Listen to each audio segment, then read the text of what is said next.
Glória a Jesus. Gostoso estar aqui, gente. É bom demais estar aqui nessa manhã. Aleluia. Estenda a mão para cá, me abençoa. Isso, me receba na sua casa, no seu coração, para falar.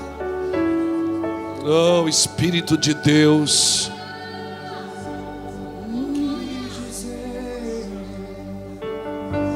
O que fazer quando Ele vem?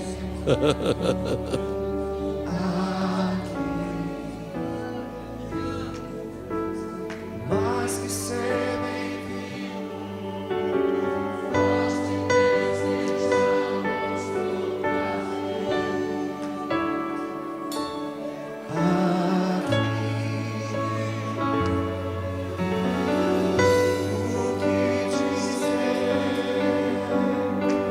O que fazer quando Ele vem aqui? Mais que ser bem-vindo, mas se desejamos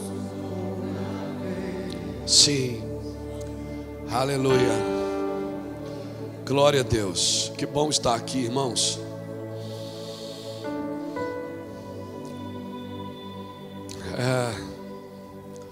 Eu estou muito feliz porque parece que o Brasil está acordando para algumas coisas.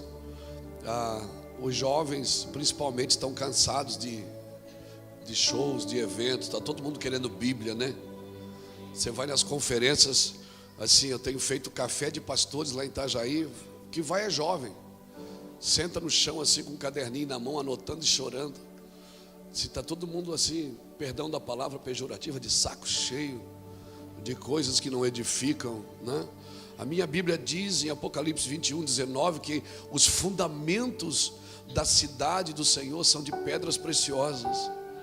A gente nunca prestou muita atenção nos fundamentos, a gente gosta mais da decoração, mas o fundamento, quem trabalha nos fundamentos da igreja, trabalha para lapidar, ninguém nunca passou pela sua casa e disse: meu Deus, que sapatas bonitas da sua casa, não é? Mas são aquelas sapatas ali, são aquela estrutura que determina o quanto pode construir em cima, o quanto aquilo suporta, não é verdade? Então eu acredito assim. Senta um pouquinho, gente, descansa. Aleluia, glória a Deus. Isso, irmão, deixa o meu som bem alto, que vai chegando no final de semana, vai acabando a bateria.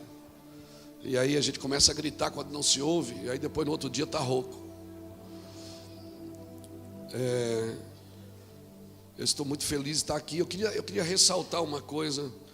Você não pode ficar de fora disso aqui, ó. Família educa, escola ensina. Esse cara aqui, Guilherme Schelber, é meu amigo pessoal. Ele é um procurador da República, um cara que frequenta a minha casa. É um homem assim que Deus levantou, é um aferidor de medida. Ele é uma estaca dentro do governo. É um homem assim que luta pela educação do país, luta pelas famílias. Guilherme é maravilhoso. Aquele cara, sabe assim, que tem uma capacidade sobrenatural de falar de família, de governo. E de vez em quando assim, ele liga para a gente para pedir conselhos. Assim, é um cara que está rendido ao Senhor. E é um homem de Deus, viu? É um pastor, um servo de Deus. Então, irmãos, né? Poliana também, Poliana congrega aqui, não é, gente? E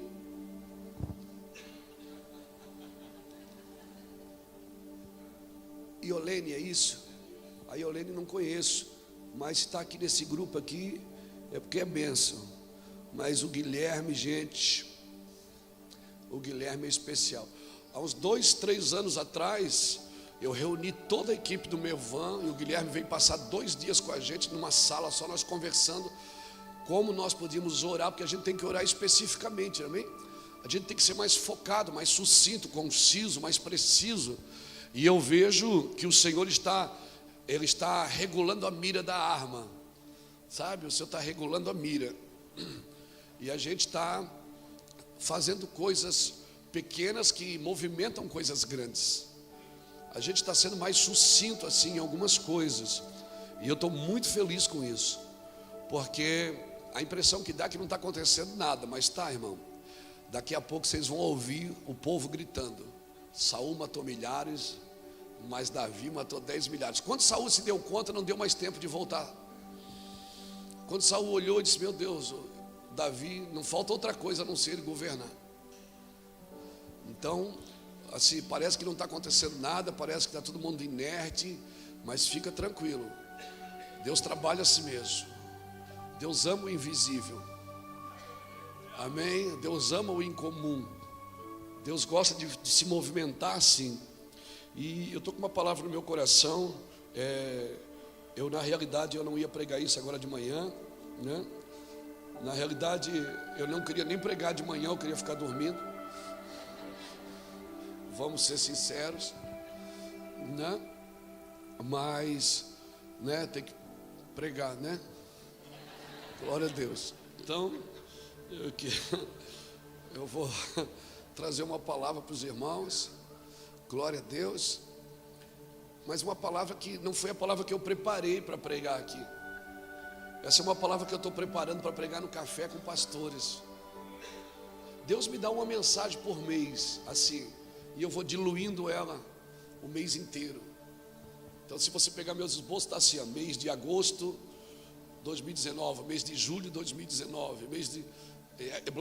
eu falo, Deus vai discorrendo as escrituras mensalmente no meu coração, assim. Então, e a gente vai, às vezes muda, às vezes eu mudo o mês, mas não muda a palavra. Às vezes muda o mês, mas não muda a palavra. A palavra é a mesma, né? A palavra é a mesma, né? É pai e filho trabalhando junto por um propósito eterno. Abra sua Bíblia comigo em 1 Samuel, capítulo 10. Glória a Jesus.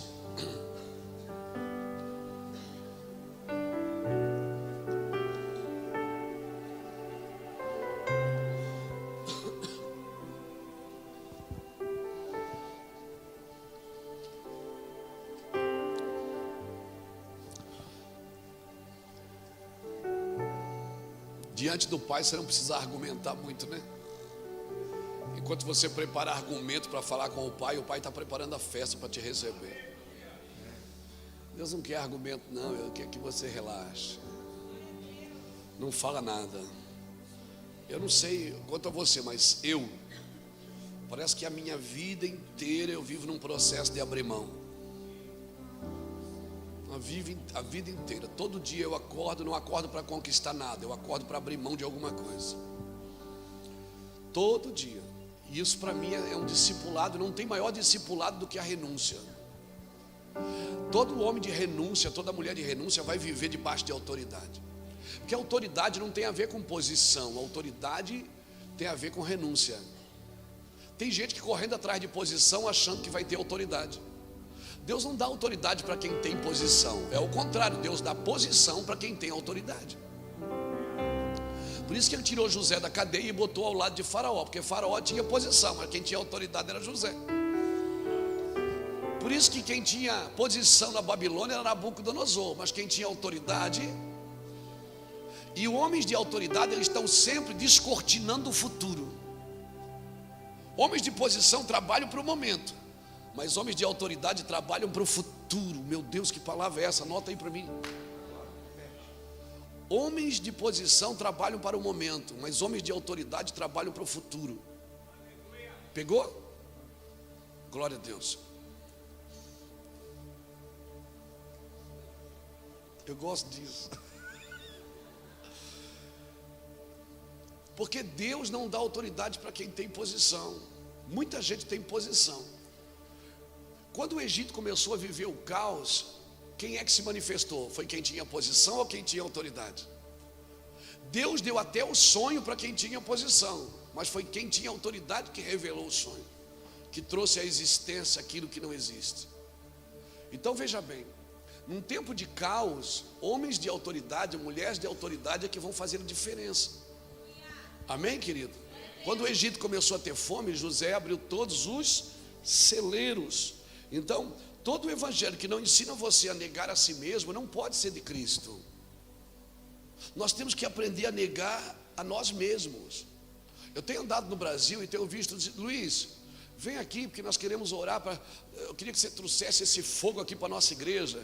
Irmão, não adianta nós querer fogo na igreja se a gente não quer fogo na vida. Tem muita gente que quer fogo no seu ministério, mas não quer fogo na sua vida. Porque o fogo vai nos purificar, ele vai nos queimar, ele vai mostrar as impurezas que habitam em nós. E eu gosto muito de uma frase daquele médico muito conhecido, que tem ajudado muita gente, Dr. Lair Ribeiro. Ele diz uma coisa assim: se você não achar tempo agora para cuidar da sua saúde, um dia você vai ter que ter tempo para cuidar da sua doença.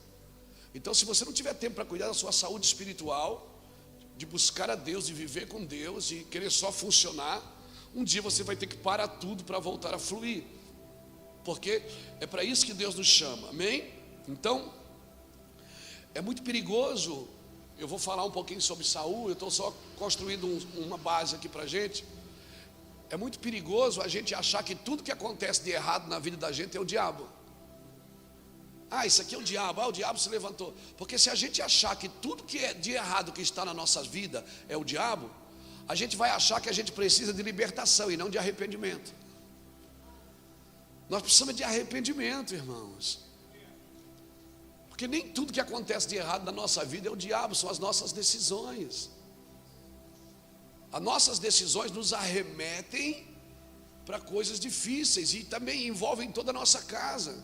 Os meus filhos são afetados pelas minhas decisões. Minha família é afetada pelas minhas decisões. Então, eu quero muito que você se localize comigo, porque eu não sou um pregador de prosperidade. Às vezes, esses dias eu falei do livro, eu tenho que explicar bem, porque às vezes esses dias, pastor, me dá aquele livro que o senhor escreveu sobre prosperidade. Eu digo, ele não é de prosperidade, ele é de justiça. Porque se nós formos pregadores de justiça, a prosperidade vai fluir em nosso meio. Buscai primeiro o reino de Deus e a sua justiça, e todas as coisas lhe serão acrescentadas. A palavra justiça, ela vem da palavra tzedaká, que quer dizer dar ao outro o que lhe é direito. Então quem vive comigo tem um direito e eu tenho um dever para com ele. O meu dever é amá-lo, o direito dele é ser amado por mim. O problema é que todo mundo busca o seu direito, mas não executa o seu dever. Nós somos uma geração que está sempre procurando direito. Qualquer coisinha, processo. Qualquer coisinha, processo. Qualquer coisinha, eu quero meus direitos. A gente quer os direitos na igreja. A gente dá data para Deus. Deus, o senhor tem 15 dias para fazer, porque é o meu direito, eu sou teu filho. E a gente busca, a gente pratica busca os direitos, mas não executa o dever. E evangelho não tem a ver comigo, tem a ver consigo. Por isso, se o evangelho tem a ver consigo, se eu trabalho para servir você, a diversidade não pode ser um problema para mim. Não é, Kiko? Se eu trabalho para servir você e você gosta de boné, eu não. A diversidade não pode ser um problema para mim. Você está me entendendo? Porque a diversidade, eu estou falando diversidade, não divergência. Diversidade não pode se transformar em divergência, ela tem que se transformar em convergência. Porque Deus gosta dos diferentes. Até porque a igreja é feita de pedra, ela não é feita de tijolos. A Bíblia diz, eu não me lembro o versículo, é Jeremias alguma coisa, 50, 40 e alguma coisa, não me lembro, vou achar depois. Diz que quando você ia adorar a Deus, o altar não poderia ser de tijolos. Por quê? Porque tijolo é tudo do mesmo naipe, é o mesmo padrão, altura, comprimento, largura. Pedra não, pedra é diferente. Pedra tem pedra lascada, pedra bicuda, pedra redonda. E quando chega uma pedra nova, para ela encaixar no corpo, você tem que se dobrar para ela poder entrar.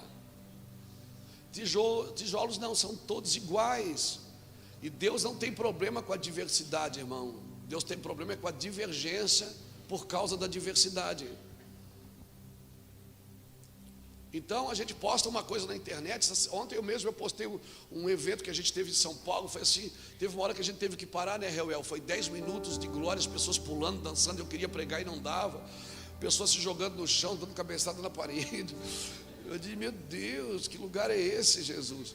Eu queria pregar e não dava. Uma hora eu parei, disse, Reuel, continua, deixa esse povo se alegrar um pouco, eles precisam botar para fora. E aí eu postei isso, alguém disse, só gritaria. Isso aí acontece nos baile funk também. Dá vontade de escrever embaixo, Satanás, sai diabo. Não, mas a gente não faz, porque eu sei que essas pessoas que criticam também estão feridas. Elas também estão feridas, elas não conseguem ver Deus em nada. Elas só conseguem ver Deus no seu quadrado. A partir dela, ela está sempre subjugando o que os outros fazem. Porque para os outros, não. Meu irmão, o meu pai era líder de jovem da igreja e levou uma surra do meu avô com 20 anos de idade porque estava jogando bola. O meu filho vai ser jogador de futebol. E se o meu avô tivesse vivo, eu tinha certeza que ele ia no estádio torcer. Por quê? Porque há um tempo e um modo para todas as coisas debaixo do céu.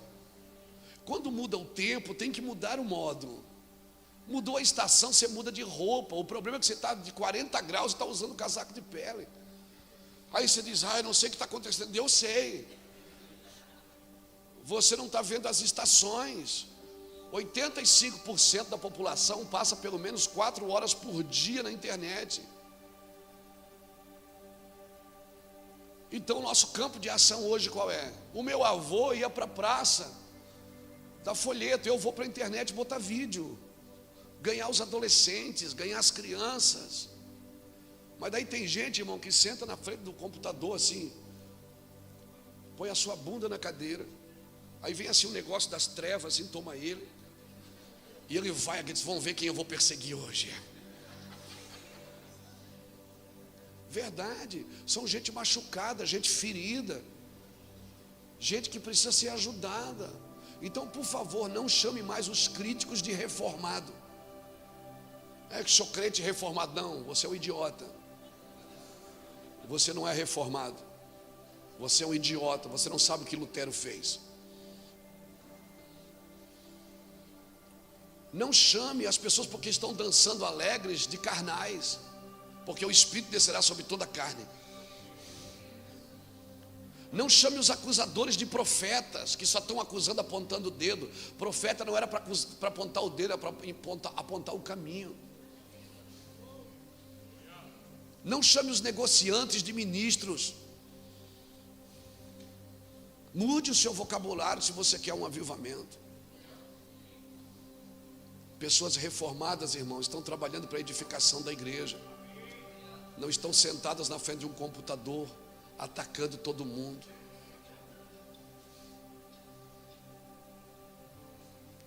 Esses dias alguém me criticou e disse, você se intitula apóstolo.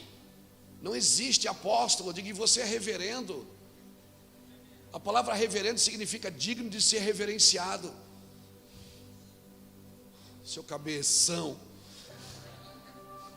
Tem gente que pensa que a gente é burro, irmão, que a gente não lê Bíblia, não estuda. Por que eu estou falando isso? Porque está gravando e vai para a internet. Glória a Deus. É verdade. Está na hora da gente entrar num quarto e buscar Deus, irmão, buscar a revelação. Tem pessoas estudando a Deus, mas não conhecem o coração dele. Você é o que, Luiz? Você é batista, você é assembleiano, você é presbiteriano, você é metodista, você é puritano, você... Bom, eu sou filho de Deus. Eu não estou defendendo uma placa e uma ideia. Eu sou realmente do corpo de Cristo. Eu tenho amigos em todos os segmentos. Eu tenho amigos que eu sento para a gente discutir, a gente briga para caramba. Eu não concordo, eu também não. E no final nós estamos comendo picanha junto e estamos dando risada. E por falar em picanha, hoje é um bom dia. Eu só estou dando uma ideia para os irmãos. Assim, hoje é um bom dia, me deu uma saudade do sul hoje de manhã. Mas vamos para frente, vamos falar da Bíblia, né, irmãos? Vamos lá, isso é só para você. 1 Samuel capítulo 10.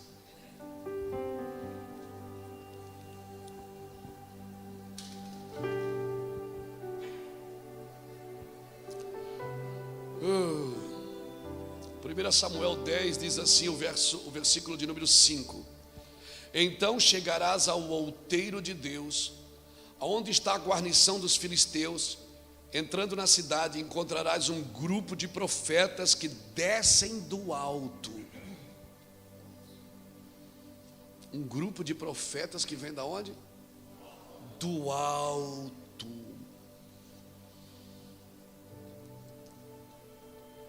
Precedidos de saltérios, tambores, flautas e harpas. Eles vêm chapando.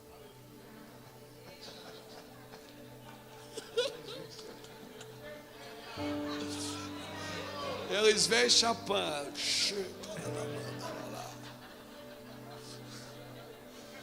Tá na Bíblia, eu estou lendo. Tu acha que eles vinham ser tocando e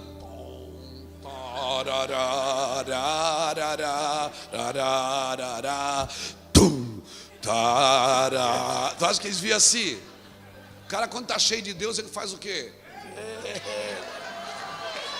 Tu acha que eles vinham tocando o hino fúnebre?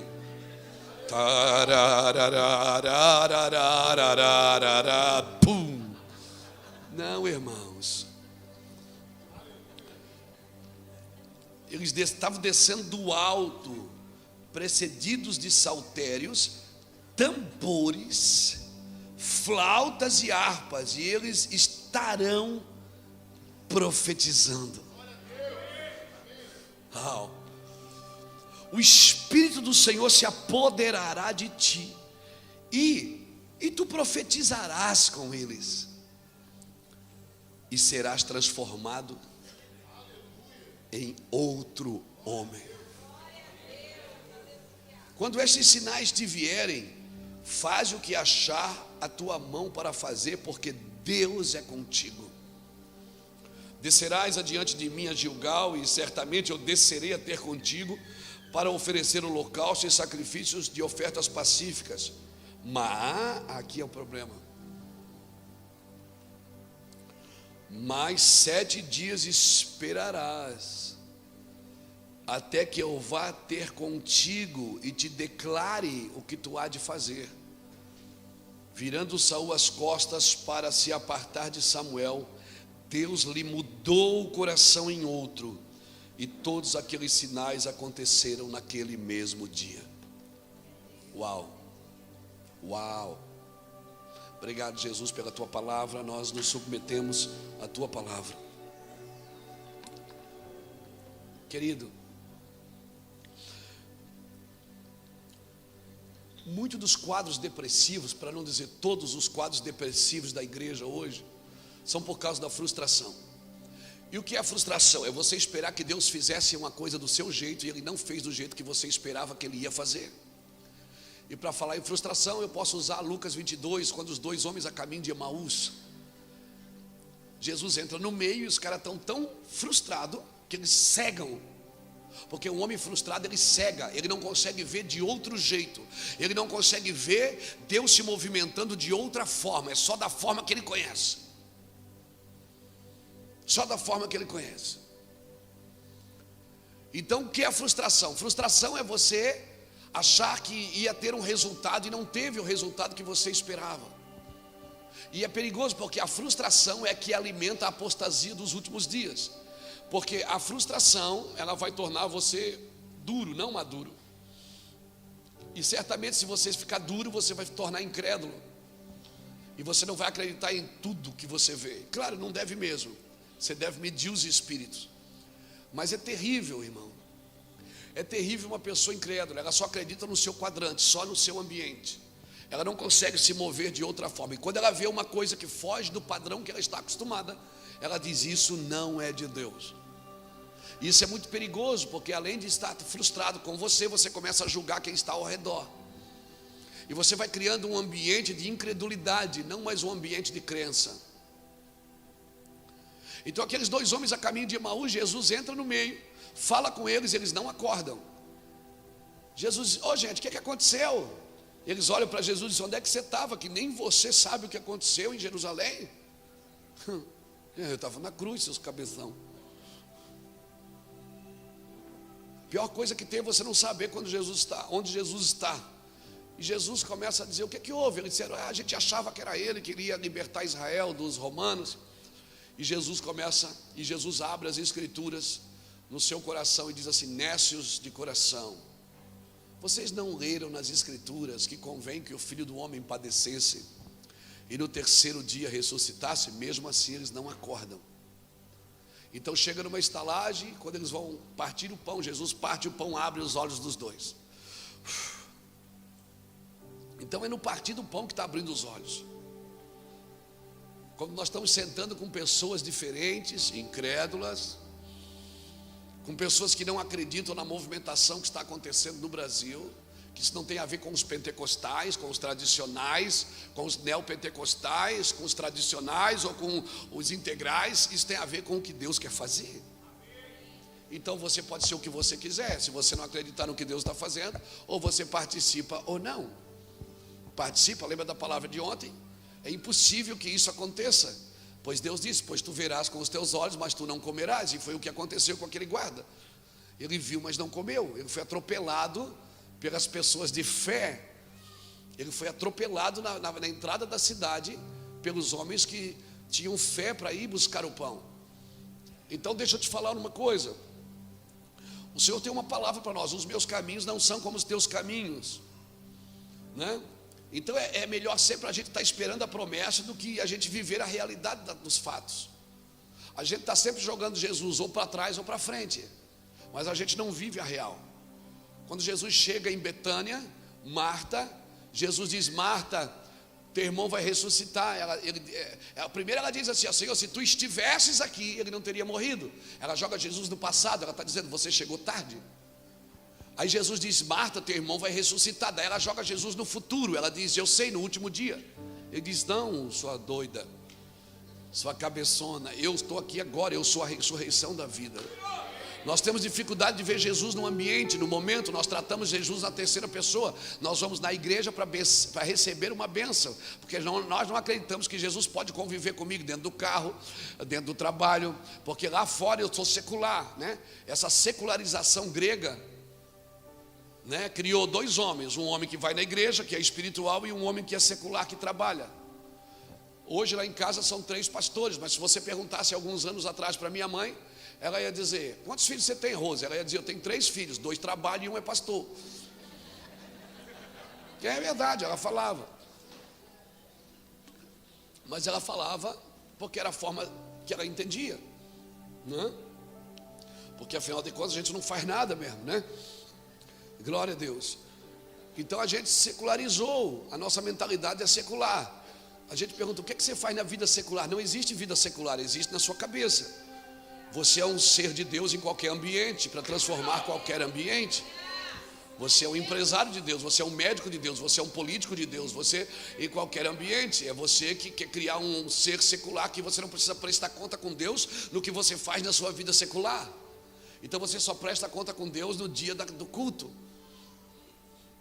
porque você tem um dia para cultuar. Você não cultua todo dia, a sua vida não é um altar. Quando a sua vida é um altar, o fogo arde continuamente sobre o altar e nunca se apagará. Não precisa esperar o domingo para sentir a glória de Deus. Você sente no banheiro, no chuveiro, você sente em qualquer ambiente. Aleluia.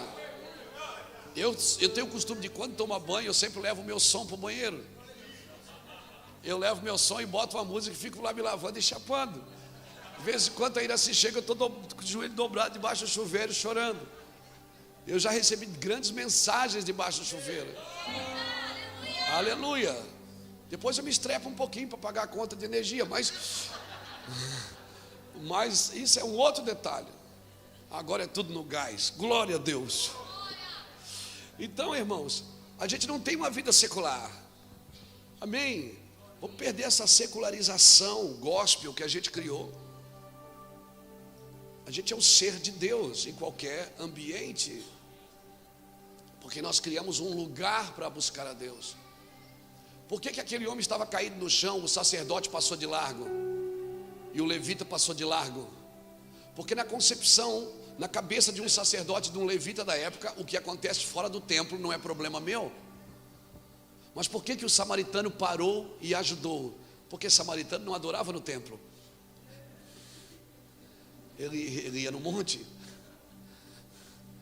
Ele não estava preso a um ambiente. Ele adorava em qualquer ambiente.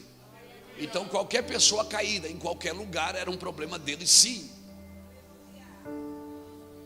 Então nós precisamos ter essa cabeça, senão nós não vamos entrar num lugar em Deus. Jesus teve que partir o pão para os homens acordarem. E por que eles acordaram? Porque certamente eles já haviam comido com Cristo. Porque só reconhece como ele parte o pão quem já comeu com ele. E às vezes não, você quer mais uma palavra, mais uma oração, você quer mais uma mão na cabeça, você quer mais algum paliativo que me desperte. E você não vive o dia a dia com Jesus, você não conversa com Ele, você conversa com todo mundo, menos com Deus. Você chega a pedir para alguém, fala com Deus para Ele me abençoar. E você mesmo não fala isso para Ele. Você está com Deus o dia inteiro e você pede para alguém, querido, ora por mim para Deus me dar vitória. Meu Deus, Ele está aqui do lado pensando assim, puxa, estou aqui, você não está me vendo. Porque você está frustrado, porque você acha que eu vou trabalhar do jeito que você quer e não do jeito que eu sou. Um dia Deus me disse assim, Luiz, eu não quero que você vá para o púlpito falar das coisas que eu faço, porque isso a terra já faz. Os céus proclamam a minha glória, o firmamento anuncia as obras das minhas mãos. Luiz, você não tem que falar o que eu faço, você tem que falar de quem eu sou. As pessoas precisam saber quem eu sou, então elas vão entender o que eu faço. Daniel 11:32 diz isso: um povo que conhece a Deus se tornará forte e fará proezas. Jeremias 9:23-24 também diz isso. Diz, não se glorie sábio na sua sabedoria, nem rico na sua riqueza, nem forte na sua força, mas o que gloriar-se, glorie-se nisto, em me conhecer e saber que eu sou Deus e que faço. Primeiro tem que saber quem Ele é, para depois saber o que Ele faz. Se eu buscar só o que Ele faz, eu nunca vou conhecer quem Ele é. E saber o que Ele faz não transforma o meu caráter. O que transforma o meu caráter é saber quem Ele é me envolver com a pessoa de Jesus. Jesus é Emmanuel, é o Deus conosco, é o Deus presente, é o Deus aqui. Então eu não tenho que tornar o evangelho complexo. Sabe o que eu vejo? Às vezes tem gente que fala tantas coisas bonitas, difíceis, torna o evangelho complexo para que ele seja atraente. Você não tem que tornar algo simples em algo complexo para que as pessoas desejem isso. Não, irmãos. O evangelho é simples. A beleza do evangelho, a complexidade do evangelho está na sua simplicidade. É tão simples que parece mentira. É tão simples que não parece verdade, parece uma mentira. Essa é a história de dois irmãos, eu acho que eu já contei aqui, não me lembro. De dois irmãos, que um era pastor, o outro era ator.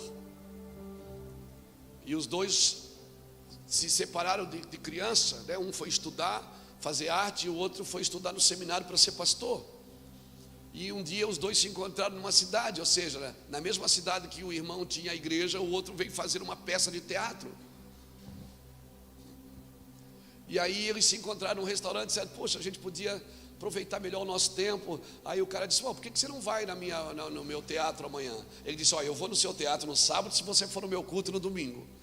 O cara disse, fechado. E aí fecharam os dois. Chegou sábado, ele foi no teatro, meu Deus, negócio violento, tapetão bonito na entrada, gente esperando na porta, e já levaram ele na cadeira, sentaram ele na cadeira. Daqui a pouco, no horário em ponto, abriu as cortinas e as luzes acenderam e começou a peça, tudo perfeito, ao ponto daquele pastor chorar na peça. E aí disse, amanhã você tem que ir no culto. Lembra que a gente combinou? Ele disse, tá. Ele chegou no culto 7h30, o culto começava às 7h30, a igreja estava fechada ainda. E aí daqui a pouco chega o irmão dele botando o nó da gravata, já atrasou o trânsito e tal. Aí quando acende a luz, tem 10 luzes queimadas. Só umas 3 acesas. E aí daqui a pouco começa a chegar os músicos montando os instrumentos na hora da reunião. E aí as microfonias, né? E todo mundo tocando. E o guitarrista não parava de solar. E o baterista parecia do Mapper Show.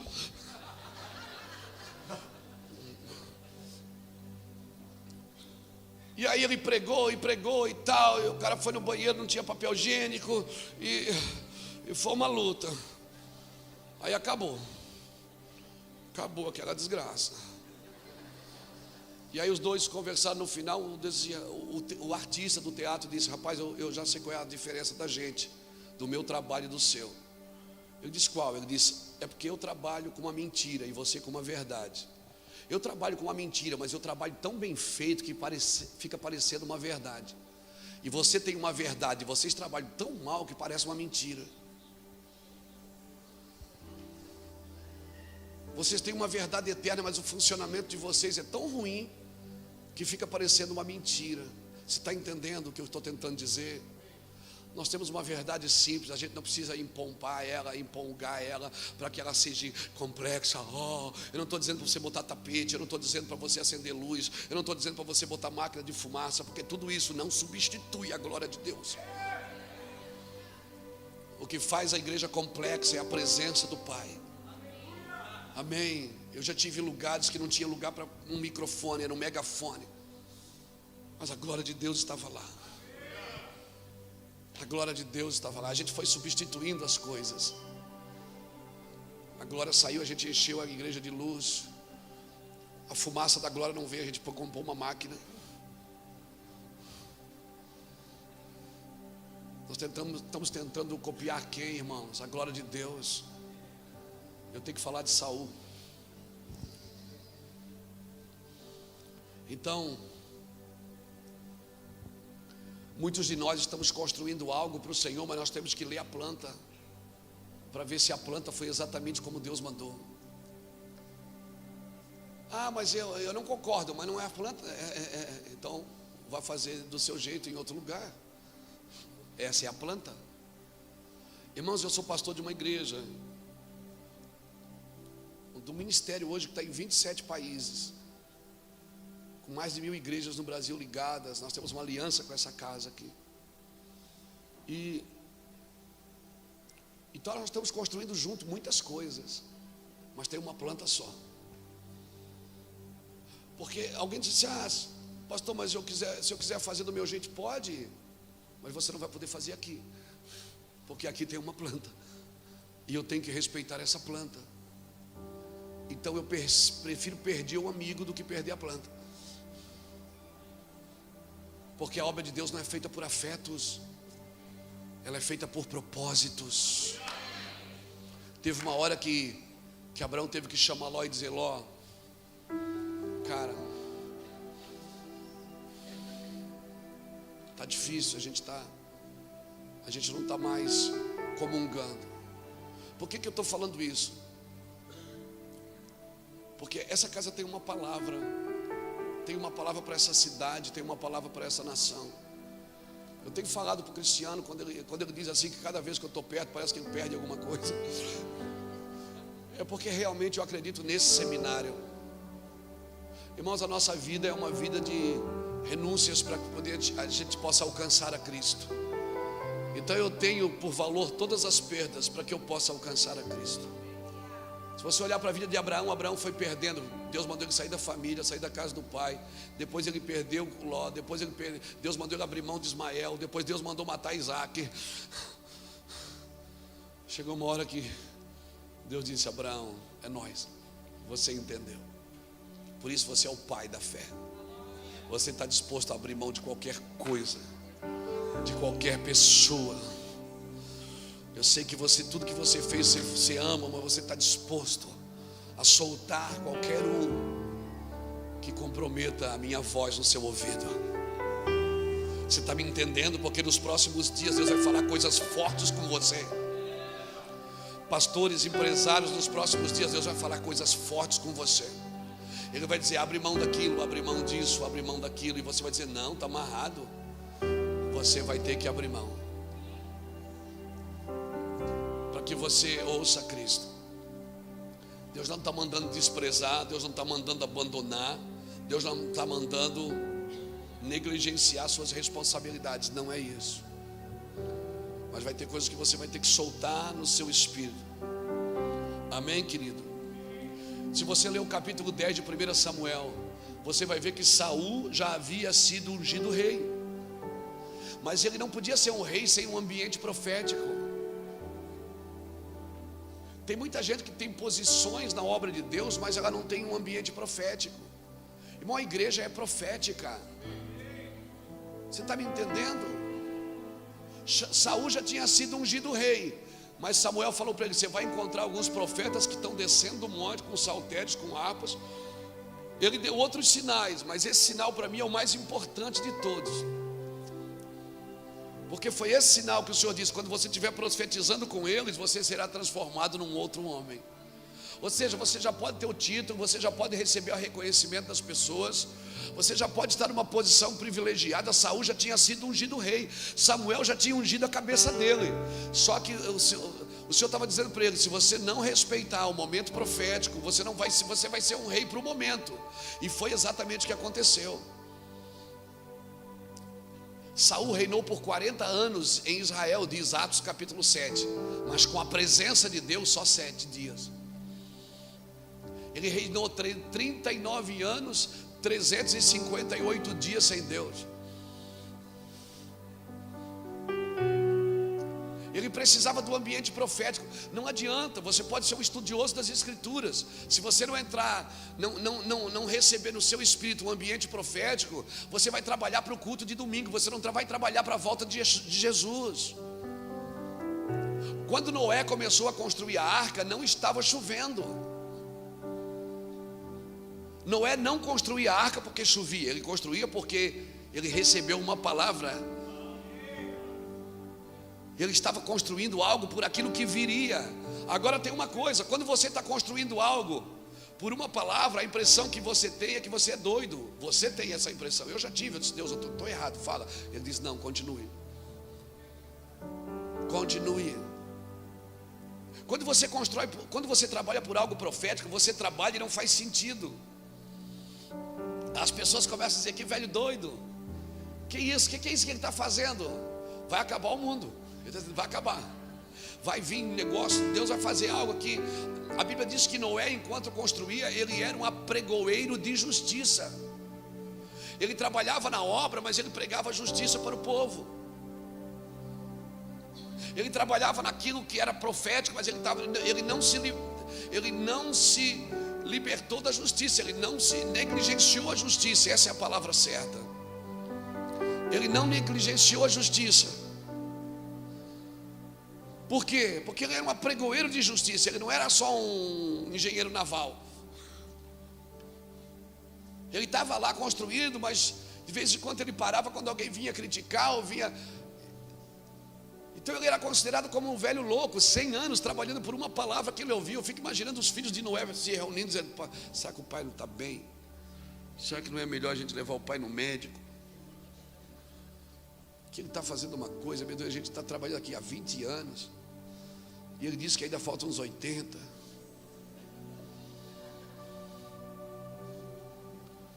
Perseverar, querido, é você continuar crendo naquilo que você ouviu. Não é continuar fazendo, é continuar crendo. E aquele velho doido continuou por 100 anos, 120 anos a mesma obra. Toque, toque, toque, toque. Toque, toque, toque, toque, toque, toque.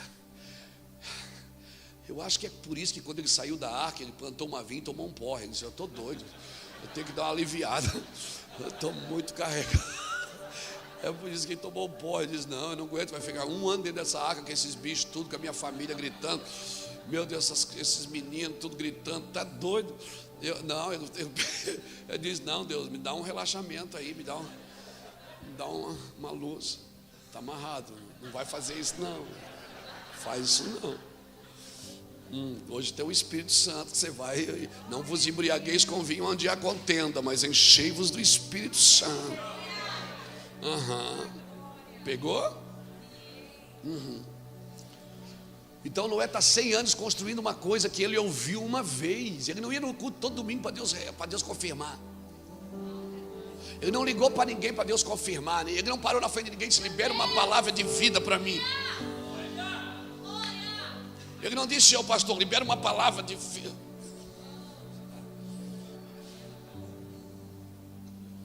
Ele ouviu uma vez. Deus disse: ó, vou te dar o desenho, trabalha assim. E as ferramentas? Não tem, se vira aí com o que você tem. Tá, o que é que eu faço? Derruba a árvore, vai para cima. Tá, mas você não vai me dar nenhum serrote, nem não. Constrói aí, Deus vai te dar vitória. Vai fazer a obra. Ele fez sem a ferramenta adequada. Ele nunca viu um navio. E nunca tinha chovido na terra. Quando você recebe uma palavra para fazer algo que ninguém nunca fez, para dar vista, para dar visibilidade a uma coisa que ninguém nunca viu, e você tem que convencer a sua família para estar junto.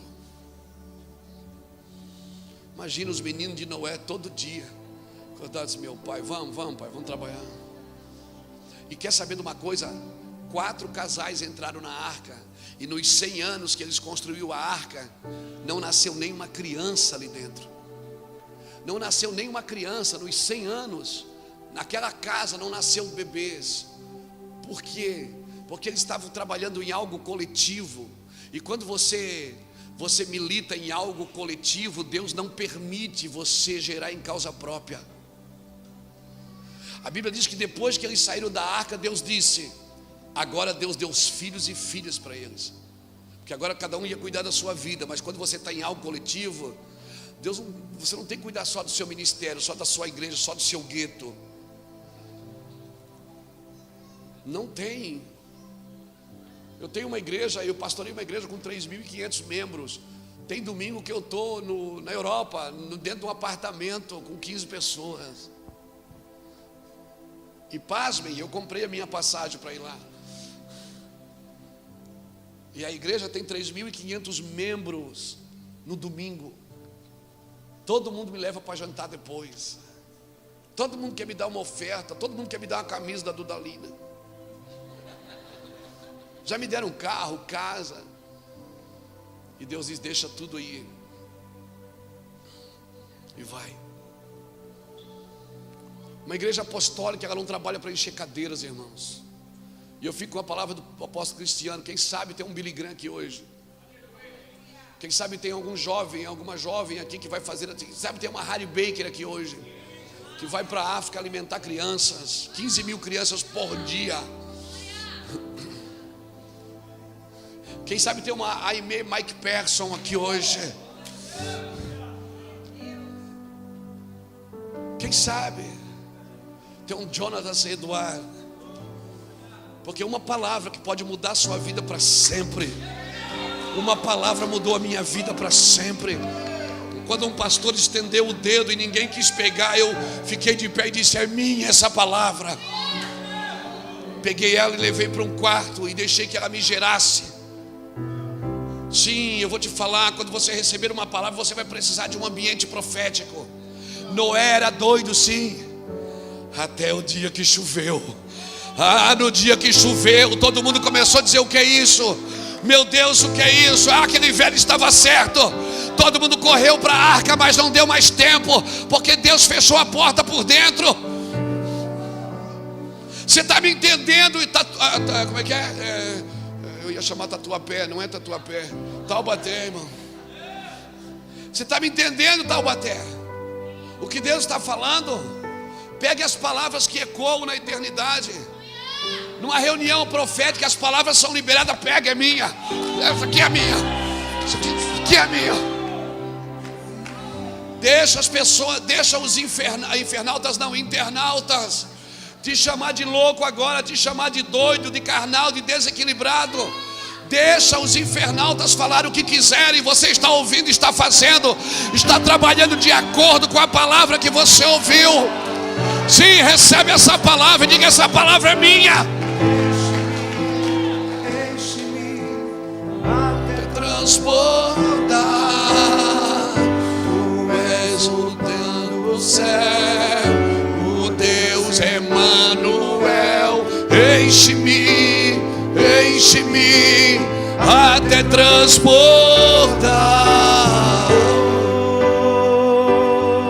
Onde iremos nós? Sim. Não adianta o óleo na cabeça se o ambiente não é profético. Não adianta alguém pôr a mão na sua cabeça e reconhecer você como um ministro se você não entrar num ambiente profético. Então, olha, Samuel disse: olha, eu já te ungi, você já é rei, você não vai conseguir reinar com a sua cabeça, você não vai conseguir reinar no seu ambiente. Olha, você vai andar ali na guarnição dos filisteus, vai ter um monte, vai estar descendo uns profetas, um grupo de profetas com tambor, saltéria. Você vai, entra na dança, te mistura. Tá, e daí eles vão estar profetizando, você abre a boca e profetiza também. Mas eu sou profeta, não, você é rei. Mas todos podem profetizar num ambiente profético. Não significa que todos são profetas. Você não vai governar sem um ambiente desse. Você não vai longe sem um ambiente profético. Ou você é profético ou é patético.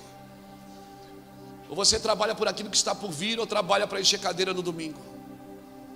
Ou você trabalha por aquilo que Jesus disse: eu voltarei. Eu voltarei. Eu estou esperando Jesus? Não, eu estou trabalhando para que Ele volte. Eu não estou sentado na cadeira esperando Ele voltar. Eu estou trabalhando para que Ele volte. Eu estou declarando sobre a terra que aguarda a manifestação dos filhos de Deus. Eu estou orando e profetizando para uma terra que a sua ardente expectativa é que os filhos de Deus se manifestem. Uma terra que não espera os evangélicos. Por isso não adianta abrir igreja numa cidade, até porque a igreja você não abre, ela nasce. Que você abre açougue, quitanda, mercado. Deus não colocou você numa cidade simplesmente para encher as suas cadeiras. Deus não tem problema. Deus não trabalha para exaltar homens. Deus não trabalha. Ele trabalha para exaltar a verdade. Ele não trabalha por outro motivo.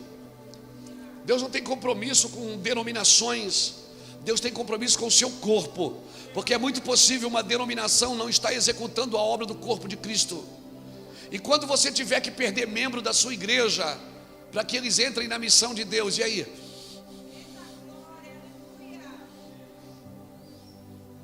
Então, se a igreja for sua, você vai ficar ofendido. Mas se não for, Deus não dá igreja para pastores, Ele dá pastores para a igreja. Você está me entendendo, querido?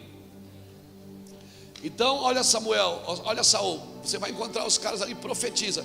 Saul, e quando você profetizar, o Espírito do Senhor se apoderará de ti e tu serás transformado num outro homem. Saul, a hora que você estiver falando, cara, você vai entender. Você nunca mais vai correr atrás de mula. Você nunca mais vai correr atrás de mula, enxotando mula, procurando mula, não.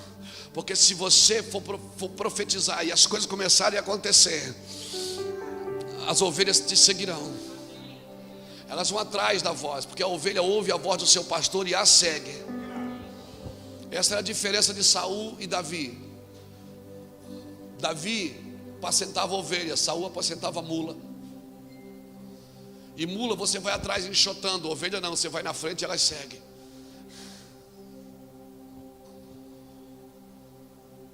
Então, se você não entrar num ambiente profético, Saul, não adianta você ser rei, não adianta você ter, não adianta.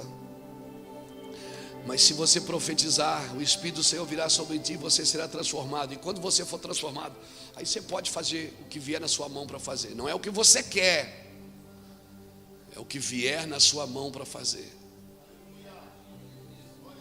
Quem subirá ao monte do Senhor? Quem subirá ao monte do Senhor? Quem permanecerá no seu santo lugar? Quem é limpo de mão e puro de coração. Quem é limpo de mão até sobe, mas quem é puro de coração permanece.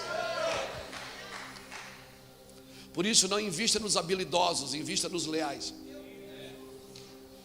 A igreja tem muita habilidade, está faltando é lealdade.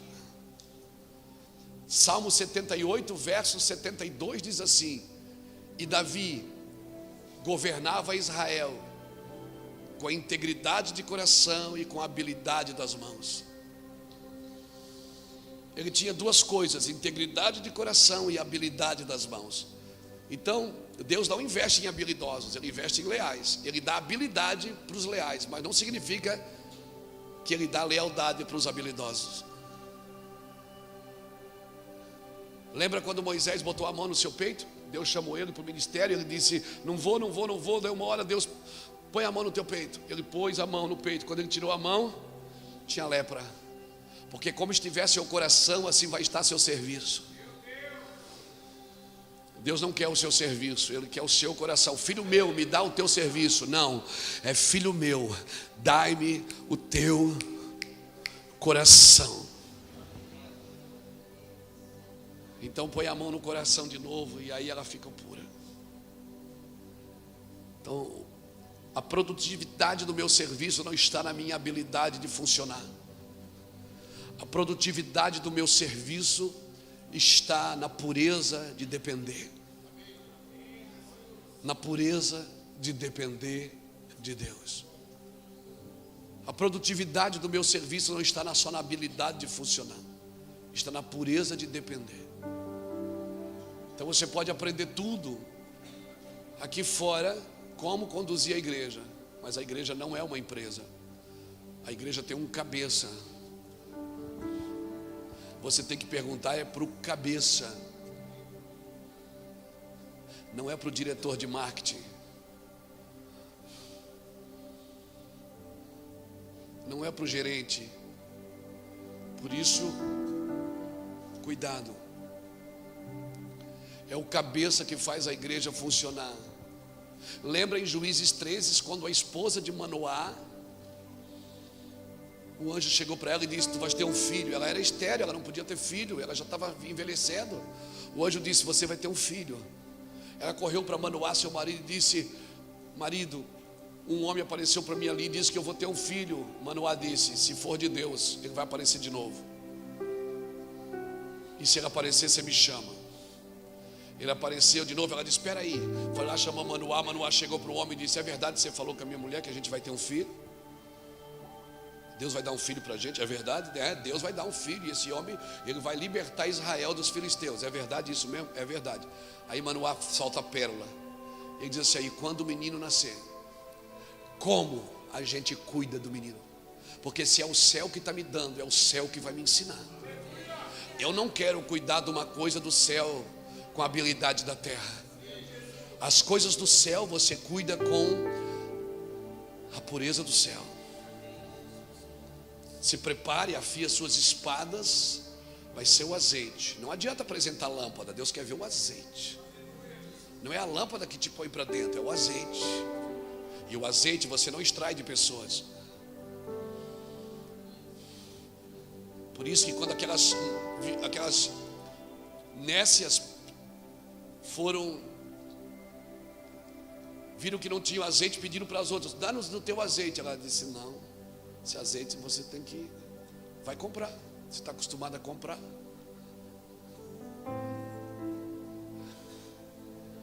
Isso é coisa que você não compra, amigo. Isso você extrai do coração de Deus. Não tente extrair das pessoas o que você tem que extrair de Deus. As pessoas te dão aplausos, elas te dão reconhecimento, elas te dão até ofertas, mas só Deus pode te dar o azeite. E o que te garante é o azeite, não é a lâmpada. A lâmpada pode ser linda, se não tiver azeite já era. Então Manoá perguntou: como que a gente cria o menino? Porque se o céu está me dando algo, eu quero aprender com o céu. Não significa que eu não possa aprender com ninguém, mas ele não pode me dar o que só o Espírito pode me dar. Por isso Samuel disse: olha, eu vou te dar o azeite, eu vou te dar aqui a unção, eu vou reconhecer que você é rei, porque Deus mandou. Mas se você não entrar num ambiente profético, você não vai poder ser um rei segundo o coração de Deus. Você não vai conseguir governar segundo a vontade de Deus. Por isso que está cheio de igrejas na terra sem azeite, irmãos. E às vezes até a gente está sem azeite. Eu tenho que parar tudo. Às vezes eu tenho que parar tudo. Eu cancelo tudo e digo, não vou conseguir. Por quê? Porque está acabando o azeite, eu preciso voltar. Eu preciso entrar no lugar, na fonte, onde o azeite jorra. E aí Manoá perguntou para o anjo, como que a gente cria o menino? O anjo apontou para a mãe e disse, a mãe não pode comer comida consagrada e nem beber bebida forte. O anjo estava dizendo o seguinte, a pureza do filho está na abstinência da mãe. Agora a minha pergunta é, quem é a mãe dos filhos de Deus? Então a pureza dos filhos está na abstinência da mãe. Se a mãe foi pura, os filhos vão ser puros, porque eles vão gerar semente segundo a sua espécie. Se a mãe for santa, os filhos serão santos. Se a mãe é gananciosa, os filhos serão gananciosos. Se a mãe só quer dinheiro, os filhos vão querer só dinheiro. Se a mãe só quer fama, os filhos vão querer fama. Porque os filhos sempre adoram o que a mãe está adorando. Por isso que quando Moisés subiu e Arão fez o bezerro, o povo não pediu o bezerro, o povo pediu um Deus. Diz, dai-nos deuses. Arão deu o bezerro e o povo adorou o bezerro. Porque o povo sempre adora o Deus do seu líder. Se o Deus do seu líder é Deus, o povo vai adorar Deus. Se o Deus do seu líder é dinheiro, o povo vai adorar dinheiro. Se o Deus do seu líder é fama, o povo vai adorar a fama. Por isso Deus está mexendo com a gente, os líderes. Apocalipse capítulo 11 está se cumprindo. E saiu um homem com um cordel de medir, e mediu o templo, e mediu o altar, e mediu aqueles que ministram sobre o altar. Não pense que Deus está mudando o Brasil sem primeiro tornar a igreja gloriosa. Primeiro Ele vai tornar a igreja gloriosa. O que Bolsonaro está tentando fazer no Brasil é o que nós estamos tentando fazer na igreja. Até penteei o cabelo igual. Estou brincando. Porque Deus não governa pelo Palácio do Planalto. Deus governa pela igreja.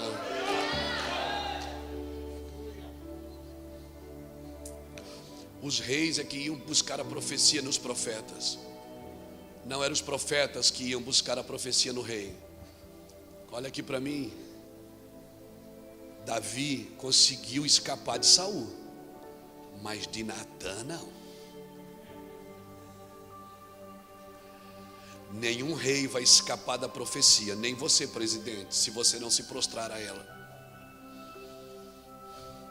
Eu amo você, oro por você, abençoo a sua vida e reconheço o seu trabalho. Mas mesmo você, presidente Jair Bolsonaro, se você não se prostrar à profecia, você pode perder o lugar que Deus lhe deu. Porque ninguém pode escapar da profecia. Passa o céu e passa a terra, mas a palavra não vai passar. E nós precisamos do ambiente profético. Então está na hora da igreja parar de tirar selfie com o presidente. E ela ir para o altar e dizer, Senhor, assim diz o Senhor para a nação. Começar a profetizar para que os homens sejam transformados com um novo coração. Uma terra de adoradores. Ela tem homens segundo o coração de Deus, mulheres segundo o coração. Eu sou rei, eu sou presidente, eu sou governante, eu sou prefeito, eu sou vereador. Pode ser quem for. Se não entrar num ambiente profético, vai ser só mais um, tentando governar na sua força e na sua coragem. Há uma profecia liberada sobre a nação. Qual é? Brasil é um celeiro de missões. E para que serve o celeiro? Para que nos dias de dificuldade os celeiros sejam abertos e sustentem a nação. Você está me entendendo, profeta? Você está me entendendo o que eu estou falando para você nessa manhã?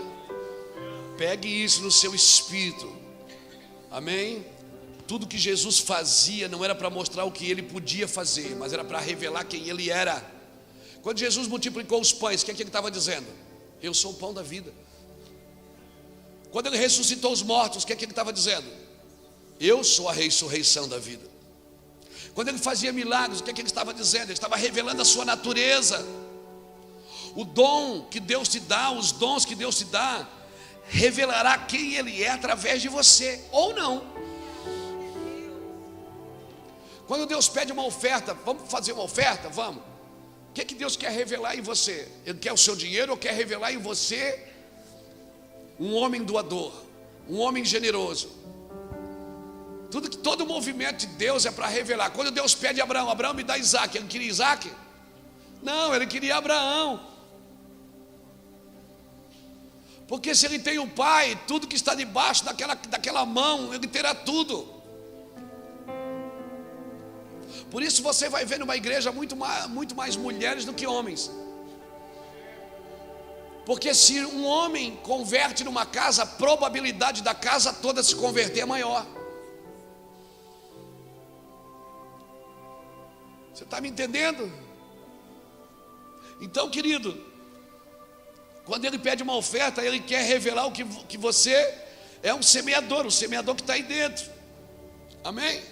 Então não pare o processo de perder.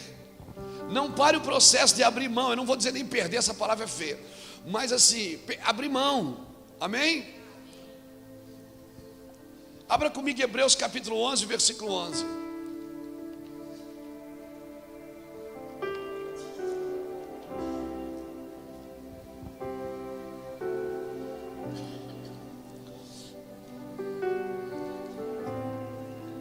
Hebreus capítulo 11, versículo 11. Secreto, só eu e você. Eu mesmo assim, venha me encher no lugar secreto, só eu e Olha aqui, Hebreus 11, 11, o que é que diz? Pela fé, também a própria Sara recebeu o poder de conceber um filho, mesmo fora da idade, porque teve por fiel aquele que lhe havia feito a promessa. Amém? Está aqui. Sara recebeu um filho foi pela? Agora Gênesis 18, 12 diz o quê? Que ela riu. Quando o Senhor veio avisar que ela ia ter um filho, ela teve fé? Ela riu. Porque você não precisa ter fé para começar. Porque quando você não tem fé para começar, Deus começa por você. Você não precisa ter fé para começar, você precisa ter fé para continuar. Porque às vezes Deus fala uma coisa que a gente fica, não é possível. Eu não acredito nisso, mas Deus diz, eu vou fazer. Você tem que ter fé para perseverar, amém?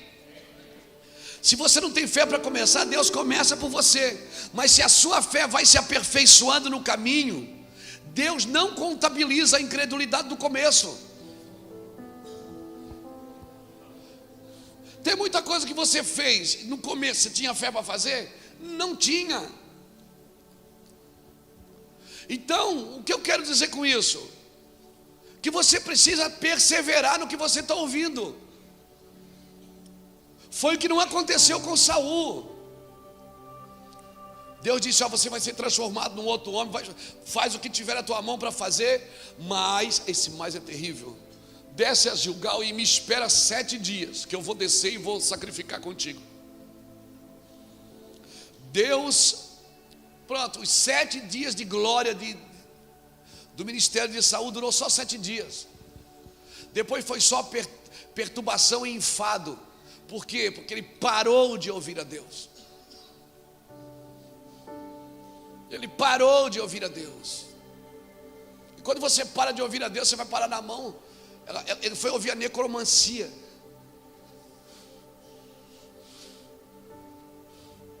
Que falava de profeta, que falava de tudo, mas o ministério dele só durou 7 dias, irmão. Porque Deus disse, tudo isso você vai receber a unção, mas se você não obedecer, a unção também não serve para nada. Se você obedecer, o título não serve para nada. Se você não obedecer, a posição não serve para nada. você me obedeça. Desça lá 7 dias e espera, porque certamente eu vou descer e estar contigo. E a Bíblia diz que todos aqueles sinais se cumpriram naquele mesmo dia. Então as coisas da sua vida não tem que começar bem e terminar mal. Elas podem começar mal, mas elas precisam terminar bem. Davi, quando quis trazer a arca para Jerusalém, ele começou mal. Ele fez um carro de boi, ou seja, ele tinha uma vontade correta, mas uma movimentação errada. Então Deus frustrou ele no caminho. Ele volta para Jerusalém por 3 meses. Ele fica pensando: como vou trazer a minha arca do Senhor? 3 meses depois alguém diz: olha, Obed-Edom está sendo abençoado. Peraí, se Obed-Edom está sendo abençoado, Uzá morreu, o problema não está na arca, está em quem recebe ela. O problema é quem manuseia a glória de Deus, irmão. Não é a glória de Deus que dá problema. Ofni e Finéias acharam que a glória estava com ele, não estavam. Estava só a arca. E a mesma arca foi colocada diante de Dagom, e Dagom caiu. O problema não é a glória de Deus, é quem manuseia ela, quem trabalha debaixo dessa glória. Então Davi disse: eu vou buscar a arca de novo. E ele consultou os anciões disseram: olha, Davi, traz a arca, mas só tem um jeito para trazer, é assim. Assim está escrito. E Davi fez agora a coisa certa, do jeito certo. Não é a sua vontade que está em jogo. A sua vontade não interessa se ela não está do jeito certo. Quando a nossa vontade não está do jeito correto, ela não faz sentido. E a gente tem que largar a nossa vontade para fazer o que Deus quer. Você está me entendendo, irmão? Amém? Então muitas vezes nós estamos frustrados porque a gente está nos movendo pela nossa vontade. Então a obra de Deus pode começar em desordem, ela não pode terminar em desordem. Não pode. Saul reinou por 40 anos. Saul deixou de reinar por 40 anos? Não. Só que 40 anos depois acabou. Não teve continuidade. O que Deus está trabalhando aqui hoje é geracional. É para dar continuidade. Abraão ouviu. O que é que Abraão ouviu? Em ti serão bendita. Abraão viu isso? Não, mas deu continuidade. Nem tudo que Deus falou para você é você que vai viver, mas você precisa trabalhar para que isso dê continuidade. E as suas decisões hoje é que vão afetar se vai dar continuidade ou não. Porque em vez de Jonatas governar, Jonatas morreu. E Deus teve que levantar de outra casa. Você está percebendo isso? O problema aqui não é se eu vou reinar ou não. O problema é se eu vou continuar ou não. E Deus falou o que para Davi? O cetro jamais se apartará da tua casa. Sempre vai haver alguém da tua descendência que vai governar, porque você obedeceu. Quando Jesus entra em Jerusalém, o que é que eles gritam? Jesus, filho de Davi. E até hoje o reino de Davi ainda perpetua.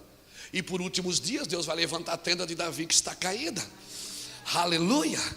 Então o negócio aqui é perpetuar, não é só fazer o momento, não é só viver o momento. Se eu não tiver uma mente geracional e uma mente profética, eu vou viver só o momento. Saul se preocupou tanto com o momento que ele mesmo pegou a faca e ele disse: deixa que eu sacrifico.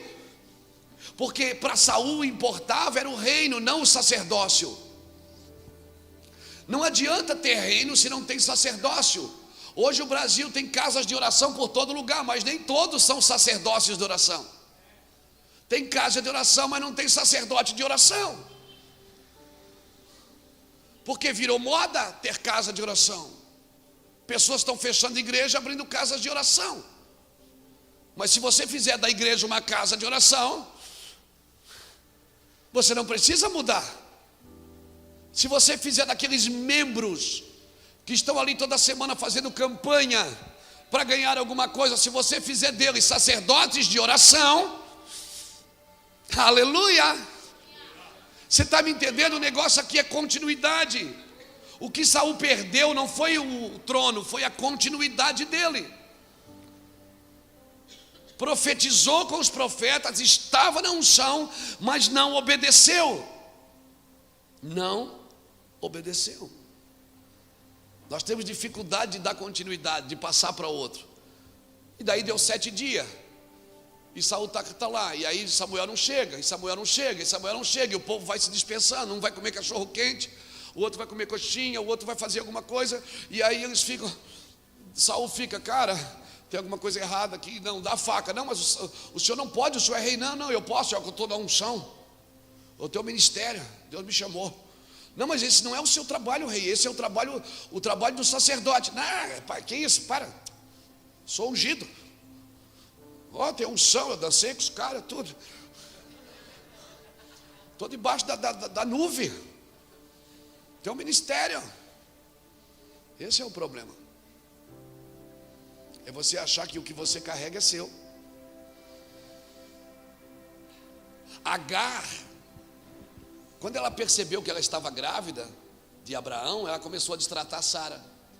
Que ela disse, eu que estou gerando, não é ela. Isso aqui é meu. Sara foi lá e pegou pesado com Agar. Agar fugiu. Quando ela fugiu, ela encontrou um anjo. O anjo fez 2 perguntas para ela. O anjo disse assim, Agar, de onde vens e para onde vais? Ela só responde uma. Ela diz, eu venho da casa da minha senhora. Porque ela não sabia para onde estava indo. Porque quem está fugindo não sabe para onde vai. Ela só responde uma. O anjo diz o que para ela? Volta, te coloca debaixo da mão da tua senhora, porque a seu tempo eu também farei de ti uma grande nação. Sabe qual foi o problema de Agar? Foi ela achar que o que ela estava gerando era dela. Não, o que ela estava gerando era da casa. Tem gente que acha que se deixar a casa vai levar a unção. Não, vai levar só os membros. A unção não vai, irmão, porque a unção é da casa. Você está me entendendo? A não ser que Deus diz, vai porque eu vou contigo. É diferente. Porque às vezes Deus também vai com quem vai, não vai com quem fica. Davi teve que fugir da casa de Saul, e Deus foi com Davi, não ficou com Saul. Então o segredo aqui qual é? Saber se Deus está junto ou não. Se Deus estiver junto, eu vou para debaixo da ponte, não tem problema. Você está me entendendo? Então o problema de Saul foi não dar continuidade. Agora, como Deus é lindo, Kiko. Eu amo as escrituras porque elas se fecham. Davi casou com uma filha de Saul, não casou? Agora Davi queria casar com aquela ali. Davi não queria casar com Mical, ele queria casar com Merabe. Mical era estéril. Por que Deus deu uma filha de Saul estéril para Davi? Para ele não gerar filho naquela casa. Porque um dia a casa de Saul quebrou aliança com os gibeonitas. E os gibeonitas, para refazer a aliança, pediram 7 filhos da casa de Saul. Se Davi tivesse gerado filho com Merabe, os 2 filhos de Merabe seriam filhos de Davi. E Deus já pensa lá na frente, porque Deus é profético. Então, quando Deus te entrega algo estéril que não está gerando naqueles dias, é para te proteger lá na frente. Você tem que ter uma mente profética. Saul poderia dizer, Deus, eu não tenho filho. Poxa, casei essa mulher, não tenho filho com ela. Deus está dizendo, você não está entendendo. Você não pode gerar filho nessa casa, porque lá na frente você vai ter que entregar teus filhos para morrer. Então eu estou te protegendo, Davi. Até quando você não produz, você ainda está dando fruto. Até quando está tudo dando errado, você está dando fruto, você não está entendendo. Por isso que eu faço essas coisas com você. Porque até quando você não frutifica, você está frutificando. Se a sua mente é profética, você não trabalha para aqueles dias. Irmão, lá no Mevan, há 15 anos atrás, eu pregava sobre o reino de Deus, as pessoas iam embora do culto. Quantas famílias sentaram na minha frente e disseram, nós vamos embora, nós vamos para uma igreja mais sólida, você é muito menino. Eu ouvi isso. A sua igreja, pastor, assim, a gente não tem nem, você não tem nem lugar aqui para receber a gente, que a gente tem uma outra estrutura. Aí meus diáconos diziam assim, pastor, vamos trazer alguém para pregar, porque a minha palavra é muito pesada. Pastor, assim, o povo precisa de uma palavra. Eu disse, não, o povo precisa de Jesus. As pessoas iam embora, irmão. A gente espalhava as cadeiras assim. Eu saía para pregar, para vender as fitas do meu testemunho, para ajudar a pagar o aluguel da igreja, porque as pessoas iam embora e levavam os seus dízimos. Mas eu nunca voltei atrás com uma palavra. Nunca. Um dia a chave virou. Um dia choveu.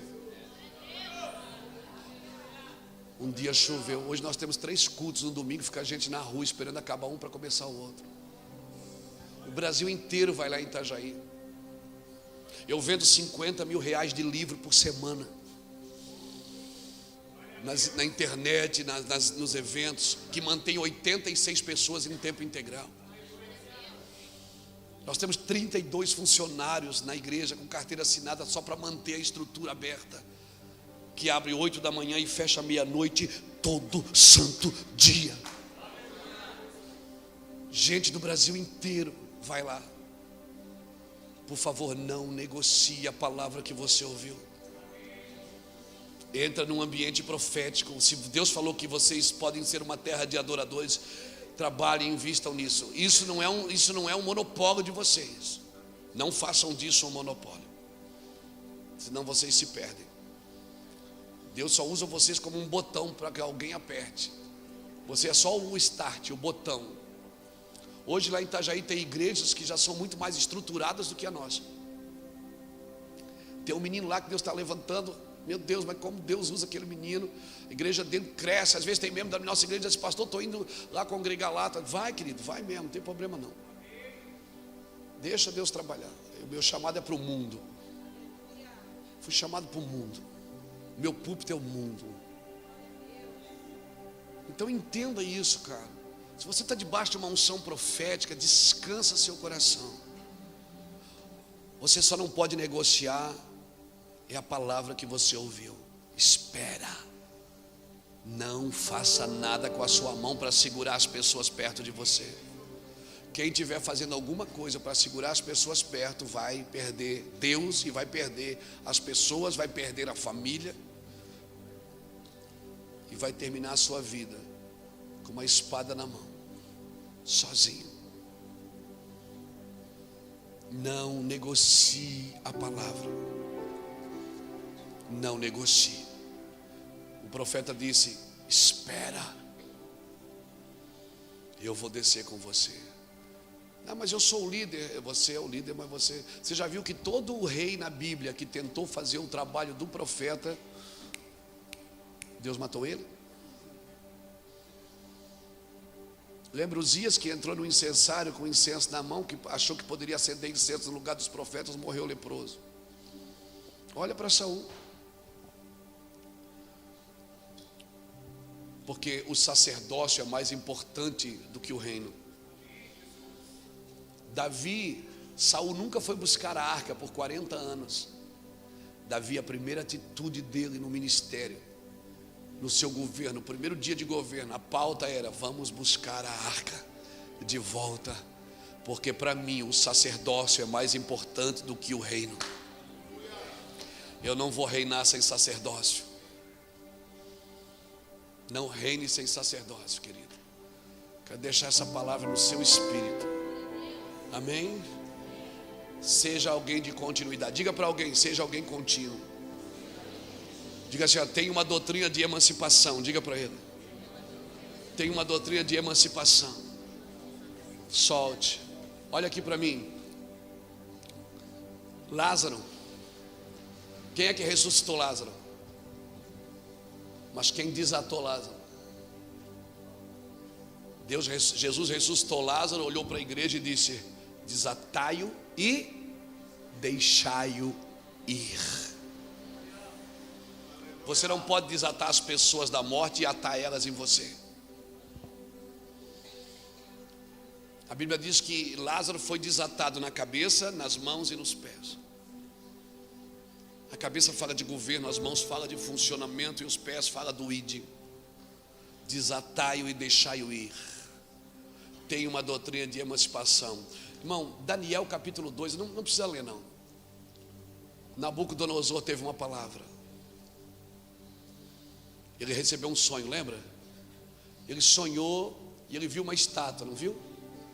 A estátua com a cabeça era de ouro, o peito era de prata, o corpo era de bronze, o pé, a perna de ferro e o pé de barro. E aí ninguém sabia revelar, ninguém. Alguém sabia revelar? Ninguém. Ele ficou tão bravo que ele não contou o sonho para ninguém. Ele disse: qual é o meu sonho? Ninguém sabia dizer. Ele ficou tão bravo que ele mandou matar todos os magos, os sábios da Babilônia. Mas daí os meninos, tinha os meninos lá na Babilônia, os meninos bonitos. E aí um menino chamado Daniel Belsazar disse assim: diga para o rei não matar ninguém, eu vou orar, e o Deus dos céus vai revelar o sonho do rei. Escuta, Daniel entrou, já foi dizendo: o sonho do rei é esse. O rei viu uma estátua e a cabeça era de ouro. Ele disse: uau. Está escrito assim, capítulo 2: e por causa disso os magos foram preservados. Sabe o que aconteceu? Aqueles magos começaram a estudar sobre o Deus de Daniel. Eles não tinham a Torá, mas eles estudavam os astros, estudavam as luzes, o sol, as estrelas, e eles começaram a se interessar pelo Deus de Daniel. Por que você acha que os magos foram quando Jesus nasceu?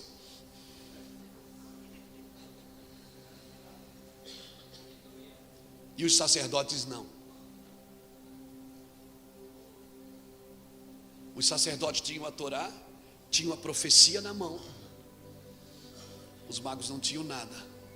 Eles só tinham um jovem, que por causa do Deus daquele jovem, os seus antepassados foram preservados. Eles se interessaram tanto por aquele jovem, cara, por aquele Deus, que eles começaram a estudar sobre aquele Deus e chegaram ao conhecimento que nasceria o Messias. Uma estrela mostraria no céu. E eles chegaram para Herodes e disseram: cadê o Deus de vocês, os judeus? Porque Herodes: que Deus? Não sei, fala com os sacerdotes. E ninguém sabia. Porque Deus não se revela aos religiosos, Ele se revela aos interessados. Você pode ter muita religião na sua vida, você pode conhecer a Bíblia de capa a capa, mas se você não tem interesse no que o meu Deus está fazendo agora, você não vai chegar em lugar nenhum. Os magos foram ver Jesus e os sacerdotes não. O fato de você estar com a Bíblia pregando domingo na igreja não te garante nada. O que te garante é o interesse que mantém o seu coração vivo na segunda-feira, de entrar nas Escrituras e mergulhar nas Escrituras. A profecia vai continuar, irmãos. E sabe quem que vai para viver ela? Quem tem interesse por ela. Quem está batendo no coração de Deus e dizendo: Senhor, deixa eu entrar, Senhor, me mostra o teu coração, me mostra o teu coração. Deus pediu uma arca para Noé, Ele pediu um templo para Salomão, Ele pediu um tabernáculo para Moisés, mas Ele não pediu uma tenda para Davi. Mas Davi entrou lá no coração de Deus e viu como que Deus gosta. E por isso Ele vai levantar a tenda de Davi que está caída. Agora pasmem, Nabucodonosor teve um sonho. Aí Daniel entrou e revelou o sonho. O que é que Daniel disse? Ó rei, a cabeça de ouro é você, é o seu reino. Depois do seu reino vai vir um outro reino mais fraco, que é de prata. Nabucodonosor ficou olhando, tá bom. Por que você acha que no capítulo 3 ele mandou fazer uma estátua toda de ouro e mandou todo mundo se prostrar? O que é que ele está dizendo? Não vai vir outro reino depois de mim, não. É só eu de ouro. Eu sou todo de ouro. Porque tem gente que tem dificuldade de passar o bastão.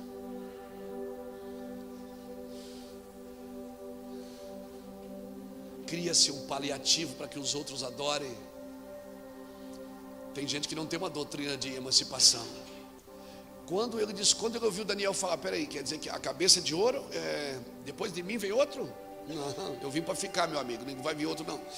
Eu sou todo de ouro. Aí ele mandou fazer uma estátua toda de ouro. Você entendeu o que ele estava tentando dizer? Eu vim para ficar, eu não vim para sair daqui não. Aqui ninguém vai pegar meu lugar não. Querido, se você é profético, você não tem lugar. Se você é profético, você não tem lugar. As escrituras circulam no seu ventre, elas circulam dentro de você, e você faz parte de tudo que Deus está construindo de eternidade a eternidade. Eu quero deixar essa palavra para você. Amém? Vamos parar aqui que está jóia, cheio de picanha. Fica de pé comigo, querido. Aleluia.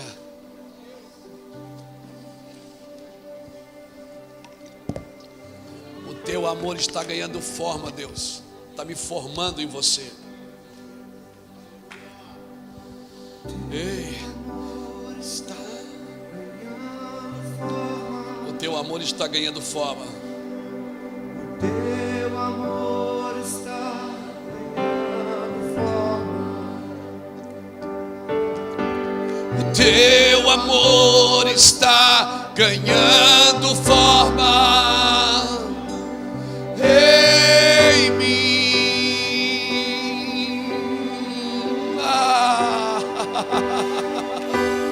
O teu amor está ganhando forma. O teu amor está ganhando forma. Sim, o teu amor está ganhando forma em mim.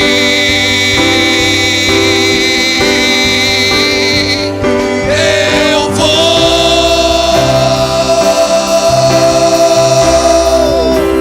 me esvaziar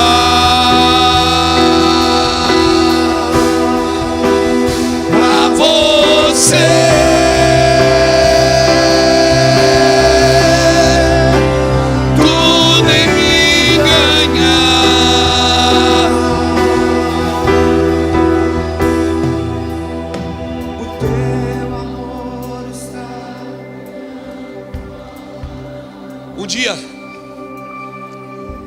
Um dia Deus disse, Jesus falou para Pedro no capítulo 16 de Mateus e o versículo 17 e 18. Quando ele perguntou quem as pessoas dizem que eu sou, Pedro disse: tu és o Cristo. Ele disse: sim, Simão Barjonas, não foi carne nem sangue quem te revelou, mas eu te digo que tu és Pedro. Simão significa inconstante, mas Pedro significa firme. Jesus estava dizendo: Pedro, você foi inconstante até aqui, mas por causa da revelação você vai se tornar um homem firme. E eu vou poder usar você também para ajustar e afirmar a minha igreja. Então você pode começar inconstante, mas se você ouvir a Deus, o que Deus está dizendo acerca de seu filho, acerca da terra, acerca das coisas, você vai se tornar firme no ministério, vai se tornar firme no evangelho. Amém? Amém? Deus não te entrega ministério, irmão. Deus te entrega geografias. Deus me entrega cidades. As cartas de Paulo têm nome de cidades. As cartas de Apocalipse têm nome de cidades. A menor visão de Deus é uma cidade. Deus te entrega territórios, Ele não te entrega ministérios. Ele te dá os ministérios para funcionar nos territórios. Os ministérios que Ele te deu não é só para funcionar dentro da igreja, é para funcionar no território. Ele entregou um território para Adão, o jardim. A desobediência de Adão fez ele perder o território. Tem muita gente que ainda funciona, mas não tem mais voz sobre o território. Ele falou para Josué, em Josué capítulo 1, versículo 4, ele diz: onde tu pisar a planta dos teus pés eu tenho te dado. Mas olha, do rio Eufrates até o grande mar para o poente, esse será o vosso termo. Ou seja, eu vou te entregar uma geografia, e dentro dessa geografia, aonde você pisar a planta dos teus pés, eu te dou. Eu te dou. por favor, brigue pelas geografias. Brigue pelos territórios. Nós estamos numa guerra de reino, uma guerra por território. Quando Jesus chegou em Gadá, o principado daquele território correu e se prostrou aos pés de Jesus. Em Gadá não tinha criador de ovelhas, só criador de porcos. Em Gadá não tinha pastores de ovelha, tinha criador de porcos. E o Senhor foi lá levantar criador de ovelha. E por isso que os porcos se precipitaram e se perderam no precipício. Sim. Deus está fazendo, Ele está entrando em territórios. Está dizendo, vamos para o outro lado. Organize, apóstolo ele. Organize os próximos dias. Não deixa as cadeiras para os outros, deixa o prédio para os outros, como você tem sempre feito. Deixa que os outros funcionem, mas organize as próximas palavras, porque Deus vai entregar territórios de influência nessa cidade. Não significa que vocês terão a maior igreja da cidade, mas significa que vocês vão ter territórios, vão influenciar territórios. As pessoas perguntavam, Jesus, cadê o teu reino? A religião não sabia onde o reino dele estava, mas o gadareno sabia. Maria Madalena sabia. Maria Madalena sabia quem ele era. O ladrão da cruz sabia.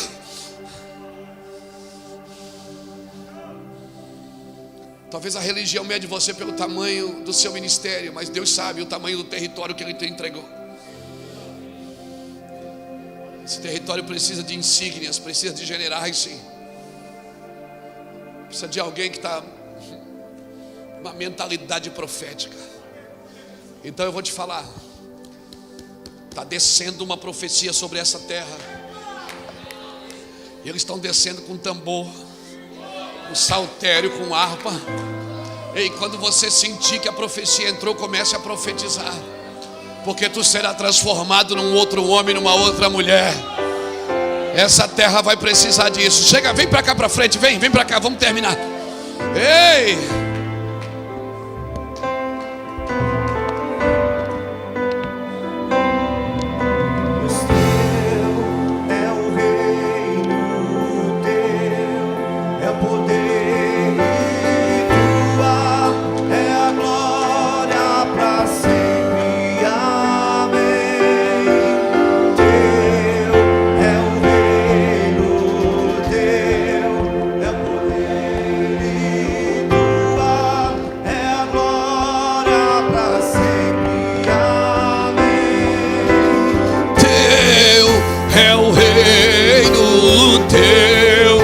Poder e tua é a glória para sempre, amém.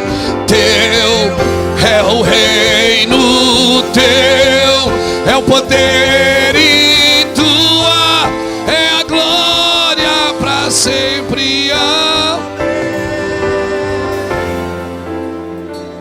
Escute. O Senhor diz assim, eu te entregarei as nações e os reinos. Não é só as nações, é os reinos. Cada nação tem um reino que a domina, um principado. Ele está dizendo, eu vou te entregar, quando você pisar na terra, eu vou te entregar o território e vou te entregar o principado que domina aquele território. Por isso eu vou te dar nações e reinos, para que você manifeste o meu reino. Por isso não adianta você ir para um lugar, abrir uma denominação, simplesmente se você não entendeu o que é nações e o que é reino. Por isso que muitas igrejas vão às nações e se arrebentam. Por quê? Porque Deus não quer te entregar só o território, Ele quer te entregar as nações e os reinos. Está entendendo isso? Então pegue, porque isso é seu. Pai, obrigado por essa palavra. Obrigado por essa verdade que está tão explícita em nosso coração. Obrigado por essa verdade que está tão exposta em mim, Senhor. Obrigado porque hoje nós conseguimos expor as Escrituras. Conseguimos expor a Tua santidade e a Tua presença. Obrigado por estar conosco, Senhor. Obrigado pelo teu amor, pela tua vida em nós. Senhor, faça-nos andar na profecia. Eu não quero só ter um título, só ter um encargo. Eu quero andar na profecia. Eu quero ouvir a profecia. Eu quero andar com quem está descendo do alto. Eu quero estar perto de quem está descendo do alto, Deus. Sim, Deus, eu quero estar junto de quem está descendo do alto. Eu quero me envolver com o movimento profético dessa nação. Eu quero estar junto, Deus, para a tua glória. Em nome de Jesus Cristo. Em nome de Jesus Cristo.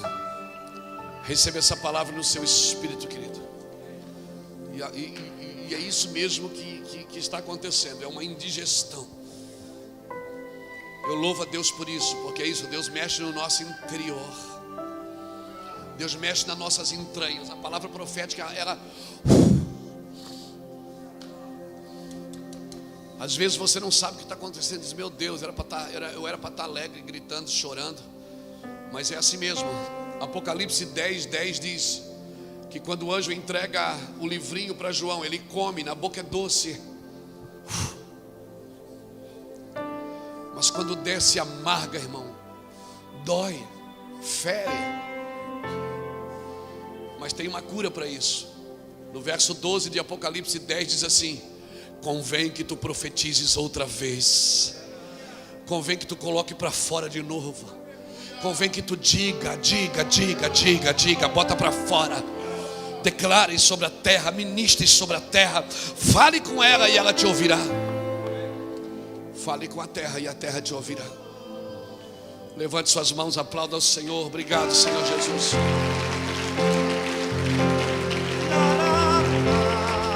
Faz de novo. Sim.